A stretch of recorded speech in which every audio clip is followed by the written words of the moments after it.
आपकी home semester वाणिज्य संकाय पंडित दीनदयाल उपाध्याय राजकीय बालिका पीजी महाविद्यालय की छात्रा हूँ। मेरा आज का विषय है वित्तीय विवरण से लेकर उदाहरण पूंजी और राजस्व मदों के बीच अंतर स्पष्ट कीजिए। तो सबसे पहले मैं पूंजीगत मदों से बात करती हूँ। पूंजीगत और राजस्व मदों के बीच मुख्य अंतर।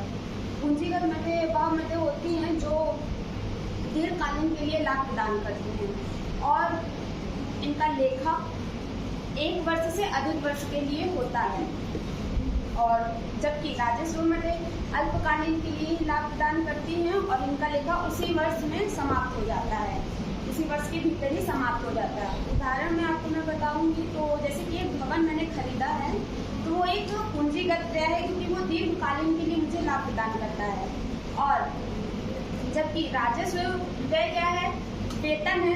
वेतन आपका राजस्व व्यय है, वो आपका अल्पकालीन के लिए ही होता है और उसी लेखा वर्ष के भीतर समाप्त हो जाता है।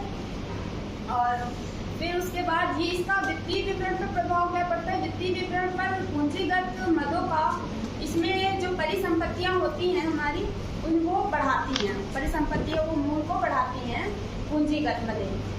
और हमारा राजस्व मदें हमारा ये होता है जो हमारा लाभ हानि खातों में दर्ज किया जाता है। सबसे पहले पूंजीगत मदों को मैं आपके सामने चर्चा करती हूँ। तो पूंजीगत मदें वो होती हैं जिनकी अवधि मैं बताना चाह रही हूँ आपको। तो पूंजीगत मदों की अवधि ये व्यय या प्राप्तियों से 1 से अधिक वर्ष के लिए उनका लेखा होता है और ये दीर्घकालीन के लिए लाभ प्रदान करती है। इनकी प्रवृत्ति कैसी होती है, इनकी प्रकृति होती है ये गैर आवर्ती की होती हैं। और उदाहरण के लिए ये पूंजीगत व्यय कैसा होता है, पूंजीगत व्यय हमारा संपत्तियों पर और संयंत्र पर और उपकरण पर, जैसे कि एक मशीन खरीदना, ये हमारा पूंजीगत व्यय होगा। और पूंजीगत व्यय होगा तो ये हमें दीर्घकालीन के लिए लाभ प्रदान करेगी और 1 वर्ष के अंदर, 1 से अधिक वर्ष के अंदर इनका लेखा होता है।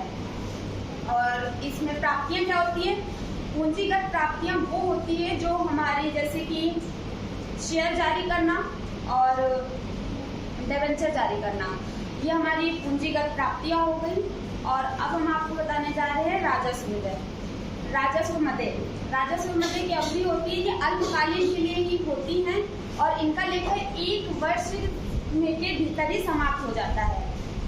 और इनकी प्रवृत्ति कैसी होती है, इनकी प्रवृत्ति ये आवृत्ति होती है, और जिसका मतलब है कि इनका नियमित रूप से ही लेखा किया जाता है, मतलब 1 ही वर्ष के भीतर ये समाप्त हो जाती हैं। और उदाहरण में मैं आपको बता रही हूँ, तो राजस्व व्यय होता है जो हमारा किराया, वेतन और उपकरण पे जो दैनिक परिचालन होता है, ये हमारा राजस्व व्यय होता है। और राजस्व प्राप्तियां जो होती हैं हमारी, राजस्व प्राप्तियां होती हैं राजस्व प्राप्तियां होती हैं वस्तुओं और सेवाओं पर जो बिक्री की गई उनका कुल आय।